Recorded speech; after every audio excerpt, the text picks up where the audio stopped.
are dealing with an extraordinarily sophisticated, very, very ancient civilization.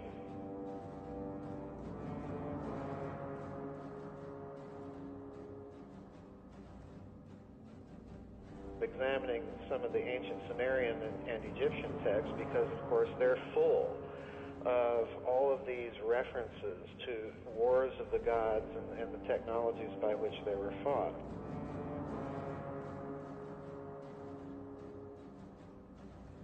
That somebody of intelligence existed here millions of years ago. If it wasn't man, then it was somebody else, perhaps a precursor sort of human-like race, perhaps some sort of extraterrestrial human-like race. We don't really know.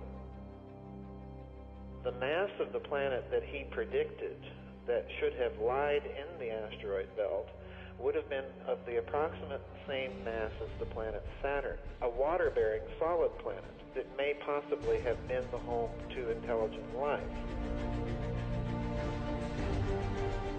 Then that life is possibly going to be of much larger physiology, in other words, giants.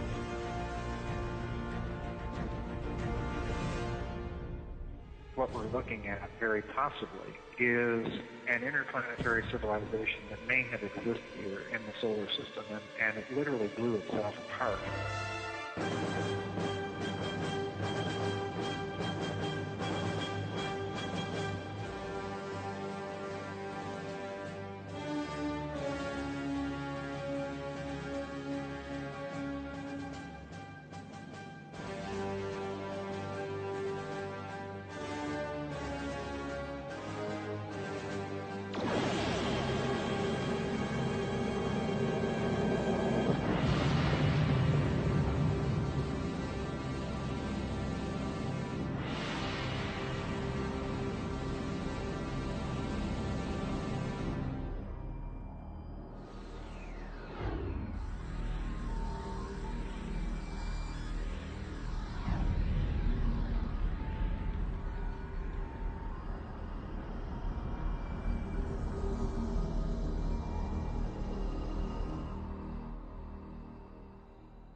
For listeners who don't know Dr. Tom Van Flandern, he was an astronomer with the U.S. Naval Observatory for many years here in the United States.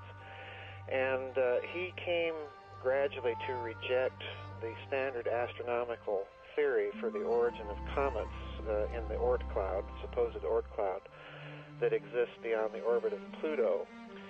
And essentially what he concluded was that the asteroid belt shows all the signs of having been the remnants of an exploded planet. And in doing this, he kind of revives an astronomical theory that was quite popular in the early 19th century, and he fleshes it out a bit more by examining the geological evidence of asteroids and so on and so forth, and running a statistical computation of the origin of comets. And he discovered that if you do that, the orbits of various comets that he plots in his calculations show that this planet would have exploded at certain points in history. And he comes up with the dates of about 65 million years ago and then approximately 3.2 million years ago. If we go back and look at some of the ancient Sumerian texts or Vedic texts in the Hindu tradition, those dates also pop out as being dates where a significant catastrophe happened. One of the final things that he proposes, and he kind of leaves it hanging in the air, he doesn't even explore it any further, he just mentions deliberate action, or in other words, a war. That really set me on the path of examining some of the ancient Sumerian and Egyptian texts because, of course, they're full of all of these references to wars of the gods and the technologies by which they were fought.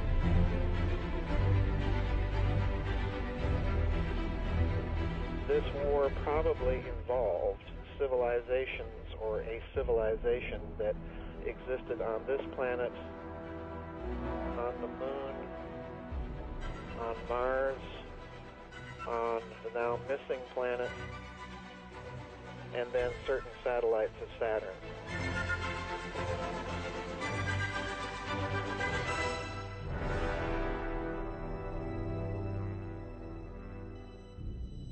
A couple of American archaeologists that are very familiar with the Vedic Hindu tradition were led to write a book called Forbidden Archaeology. It's a massive 900-plus page tome in which they examine some archaeological evidence that has more or less either been forgotten or just simply suppressed of anomalous artifacts that are clearly the workmanship of some sort of intelligence that occur in geological strata that are way, way earlier than the standard history would allow mankind to exist on Earth.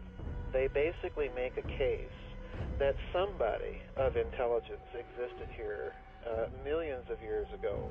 If it wasn't man, then it was somebody else, perhaps a precursor sort of human-like race, or perhaps some sort of extraterrestrial human-like race. We don't really know. But the clear evidence is there that somebody had to have been here in order for these artifacts to exist. One of the most famous examples that I recall them citing is a case of some very strangely machined, almost rectangular metal tubes that were found in France in a geological and archaeological dig that would have dated them to approximately 65 million years ago. Clearly, there were people of some sort of intelligence that had access to some technology that allowed them to do these things. So the idea of a cosmic war being fought at those particular time periods begins to take on a little more plausibility. A Canadian astronomer by the name of Ovenden, not only could he predict the orbits of planets, but he could also predict their masses. The mass of the planet that he predicted that should have lied in the asteroid belt would have been of the approximate same mass as the planet Saturn. Van Flandern was led to postulate that this now missing planet, interestingly enough, 19th century astronomers nicknamed it Krypton. Oh, really? Oh, yeah. So, that opens up a whole host of other connections. Oh, yes. This missing planet, Van Flandern postulates, was a water-bearing solid planet. In other words, it may possibly have been the home to intelligent life. On that basis, then, I speculate that, well, if that's the case, then that life is possibly going to be of much larger physiology. In other words, giants.